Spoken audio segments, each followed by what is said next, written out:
요즘 많이 심란합니다. 주변에 집을 사거나 재테크로 큰 돈을 벌거나 고액연봉을 받는 사람들이 늘어나고 있어요. 20대까지만 해도 비슷비슷했던 친구고 사람들인데 30대가 되니 격차가 확연하게 벌어지기 시작합니다. 그러다 보니 계속 마음이 조급해지고 남들과 나를 비교하다 보니 지금까지 뭐 하며 살았니 하는 회의감도 듭니다.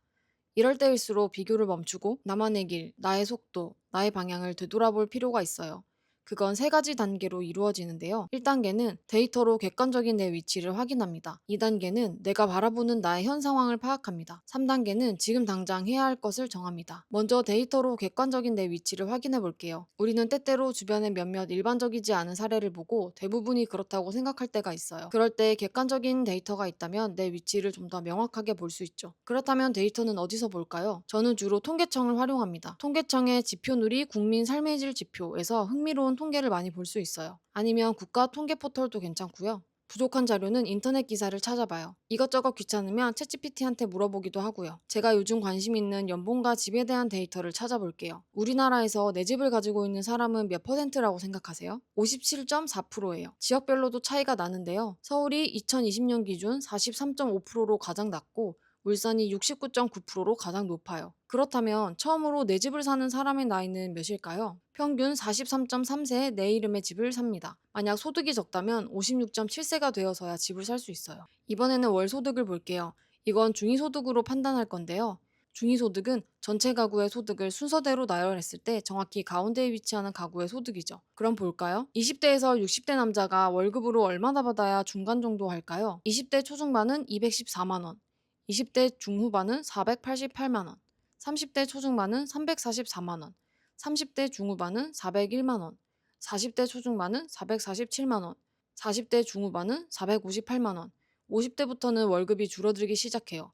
50대 초중반은 436만 원, 50대 중후반은 375만 원, 60대 초중반은 267만 원, 60대 중후반은 201만 원. 여자는 어떨까요?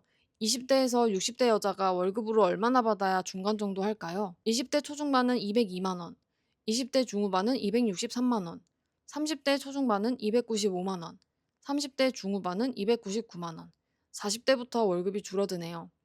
40대 초중반은 277만 원, 40대 중후반은 253만 원, 50대 초중반은 239만 원, 50대 중후반은 221만 원, 60대 초중반은 191만 원, 60대 중후반은 89만 원. 스스로를 돌아봤을 때 나는 어느 지점에 있나요? 물론 데이터가 전부는 아니에요. 이 또한 숫자일 뿐 주변 환경이 어떤가에 따라 느끼는 것이 분명 다를 거예요. 만약 내가 있는 현실이 마음에 들지 않는다면 그걸 바꾸고 싶다면 현재 상황 분석표를 만들어 보세요. 데이터를 넘어서 나의 진짜 지금을 돌아볼 수 있는 현재 상황 분석표를 만드는 거죠. 현재 상황 분석표는 커리어, 재정, 관계, 건강, 공부 이 5가지 항목을 현 상태, 강점, 리스크, 목표, 실행 계획으로 나눠 작성합니다. 없으면 없는 대로 지나가면 돼요. 중요한 건 질문하는 겁니다. 스스로에게 끊임없이. 먼저 커리어를 살펴볼게요. 어떤 업무를 하고 있나요? 회사의 비전은 어떤가요? 이직을 생각 중인가요? 일을 할 때 나의 강점은 무엇인가요? 습득력? 전문적인 일을 하나요? 물경력이 될까 걱정되나요? 대체되기 쉬운 업종인가요? 커리어에서 어떤 목표가 있나요? 이직인가요? 연봉을 높이는 건가요? 전문성을 높이는 건가요? 목표를 이루기 위해 무엇을 해야 할까요? 새로운 기술을 배울까요? 사이드 프로젝트를 할까요? 포트폴리오를 만들까요? 자격증을 딸까요? 재정 상황은 어때요? 돈을 얼마나 모았나요? 대출이 있나요? 재테크를 잘 하나요? 절약을 잘 하나요? 월급이 높은가요? 투잡 수익이 있나요? 연봉이 낮은가요? 돈을 많이 쓰나요? 대출금 갚는 게 벅찬가요? 재테크에서 손실을 봤나요? 내 목표는 1억 모으기인가요? 집을 사는 건가요? 재테크 수익률을 높이는 건가요? 목표를 이루기 위해 저축 금액을 높일까요? 재테크 공부를 할까요? 연봉 협상을 잘 해볼까요? 엔잡으로 부수익을 얻을까요? 직장에서의 관계는 어때요? 가족, 친구, 연인과 어떻게 지내나요?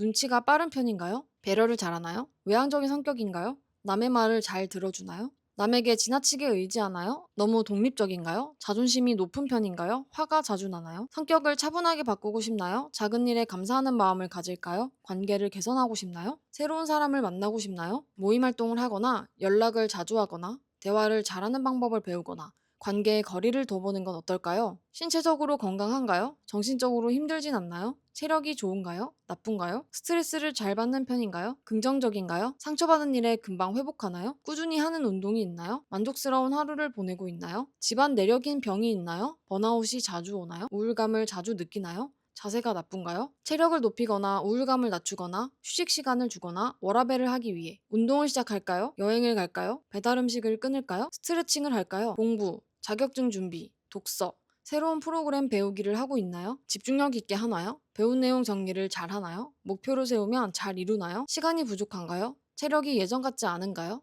의지가 사라지나요? 합격이 목표인가요? 언제까지 하는 것이 중요한가요? 당장 실행하는 것이 중요한가요? 그렇다면 무엇을 해야 할까요? 인강을 듣거나 스터디 모임을 가거나 매일 1시간 꾸준히 공부할 수도 있겠네요. 이렇게 끊임없이 스스로에게 질문을 던지면서 한 칸 한 칸 채우다 보면 나의 현재 상황을 알 수 있게 돼요. 스스로 깨달을 수 있는 기회를 이 표를 통해 주는 거죠. 이제 마지막으로 우선순위를 정합니다. 커리어, 재정, 관계, 건강, 공부 중에서 발전시키고 싶은 것은 무엇인가요? 가장 비중이 높은 메인 항목과 서브 항목 2가지면 충분합니다. 너무 욕심을 내면 금방 지치니까요. 그리고 내가 정한 목표와 실행 계획을 지금 당장 실행합니다. 현재를 바꾸기 위해 지금 내가 무엇을 해야 할지 정확하게 알고 실천하는 것이 주변에 휘둘리지 않고 나만의 속도로 가는 방법입니다.